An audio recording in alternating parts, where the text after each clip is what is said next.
আমরা যদি চাই যে এই ডার্ক ব্লড এই যে 6 নাম্বার লাইনে আছে লেভেলে 6 নাম্বার লাইনে আছে, আমরা যদি কই যে আমি এই কালারটা করব, মানে ডার্ক ব্লন্ড কালারটা আমি করব, ঠিক আছে?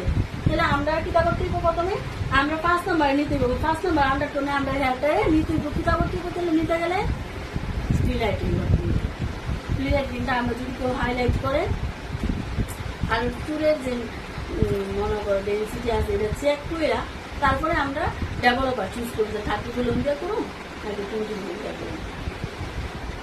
হেয়ার টেক্সচারটা মানে দেখা যায় টেস্ট করে তারপরে আমরা এই আন্ডারটোনার মানে কোন ডেভেলপারটা ইউজ করি, ঠিক আছে?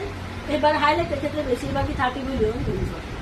যদি কেউ হাইলাইট করায় 30 মিলিয়নটা ইউজ হয়, ঠিক আছে? এবার